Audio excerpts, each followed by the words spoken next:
Bonjour à tous, j'espère que vous allez bien. Aujourd'hui, on est à Beaulieu dans un cadre exceptionnel pour une vidéo très sympa.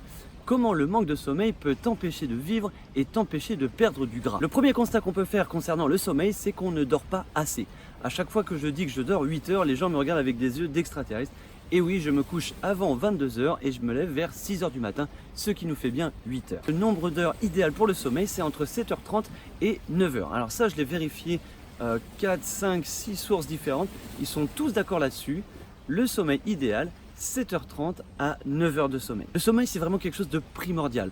Même à l'armée, ils font attention au sommeil des soldats. Donc si à l'armée, ils font attention, nous, simples civils, il faut vraiment qu'on fasse attention. J'avais vu une étude là-dessus, il y avait deux groupes militaires, un groupe qui dormait 4 heures et un groupe qui dormait 8 heures. Et lors d'exercices, ils se sont aperçus que les personnes qui dormaient 4 heures étaient beaucoup moins précis et appliquaient beaucoup moins les consignes, étaient beaucoup moins concentrés. Lorsque je parle des 8 heures de sommeil, souvent j'entends cette réponse « Oui, non, mais moi 8 heures c'est beaucoup trop pour moi, je peux avancer largement avec 6 heures de sommeil, ça me va très bien ». Alors j'aimerais vous apporter un élément de réponse là-dessus que j'ai vu en formation très récemment. Il y a seulement 1%, un seul pourcent de la population mondiale qui peut dormir moins de 8 heures sans avoir d'effet secondaire.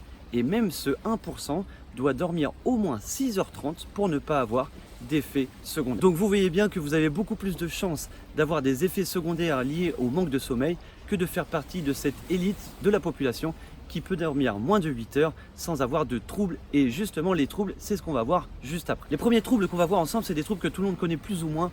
On va avoir moins de réflexes, on va être proche d'un état d'ivresse et on va être aussi assez irritable quand on manque de sommeil. Les troubles qu'on connaît un peu moins, c'est les troubles liés à la perte de masse grasse, à la perte de poids. Justement, j'avais vu une étude là-dessus, il y avait deux groupes de personnes, un groupe qui dormait 5h30 et un autre groupe qui dormait 8 heures. Eh bien, le groupe qui dormait 5h30 a perdu beaucoup plus de masse maigre, donc de masse musculaire, que de masse grasse. Et c'est la masse grasse qu'on veut perdre. Et le groupe qui a dormi 8 heures a perdu sensiblement autant de masse grasse que de masse musculaire. Il faut savoir aussi que le manque de sommeil peut accroître le risque d'obésité.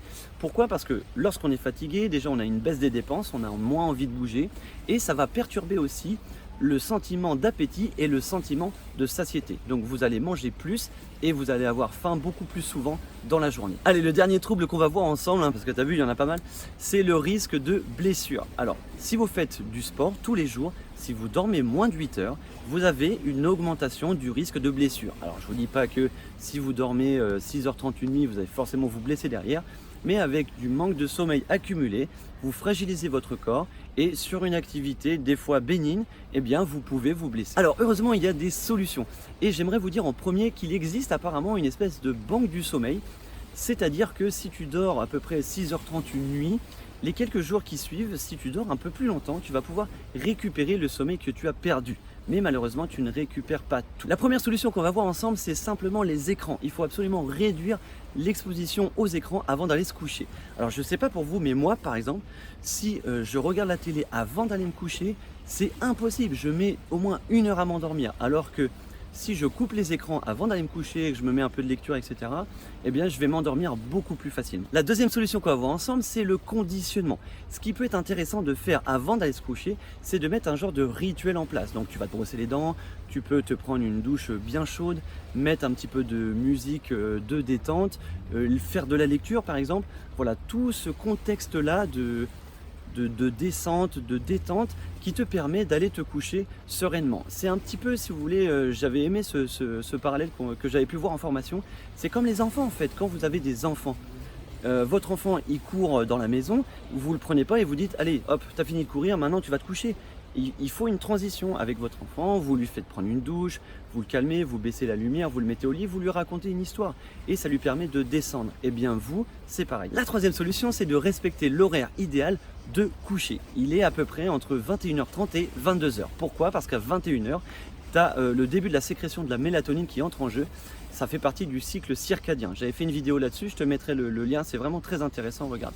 Donc à partir de 21h, il y a la sécrétion qui commence. Et donc vers 21h30, 21h45, tu commences à descendre. Et malheureusement, si tu rates ce wagon, eh bien tu vas avoir beaucoup plus de mal à t'endormir. La dernière solution qu'on va voir ensemble, c'est de simplement recharger les réserves de glucides avant d'aller se coucher. Alors il faut savoir que le manque de disponibilité en glucose, ça va vous faire augmenter le stress corporel, ça va faire augmenter le cortisol et du coup vous allez moins bien dormir. Je ne sais pas si vous avez déjà essayé d'aller vous coucher le ventre vide, c'est juste une horreur. T'arrives pas à te coucher, t'arrives pas à t'endormir et la nuit tu dors vraiment mal.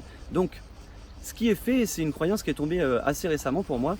Ce qui est intéressant de faire, c'est juste avant d'aller se coucher, vous faites une espèce de collation avec, par exemple, vous pouvez mettre du fromage blanc, du miel, avec des amandes par exemple. Voilà, vous faites une petite collation avant d'aller vous coucher. Ça vous permet de recharger et du coup de pouvoir affronter le jeûne de la nuit sans problème et sans augmentation du cortisol et du stress. Voilà ce que je pouvais vous dire sur le sommeil, j'espère que ça vous a plu. Comme tu as pu le voir, hein, le sommeil c'est vraiment hyper important, il y a beaucoup de troubles qui sont liés au sommeil et il y a beaucoup de stress qui peut être enlevé grâce à un très bon sommeil. Merci encore de m'avoir écouté dans un très bel endroit comme celui-ci. Je vous dis à très bientôt pour une nouvelle vidéo. N'oubliez pas le pouce bleu et l'abonnement et surtout encore une fois, d'ici là, n'oubliez pas de vous entraîner.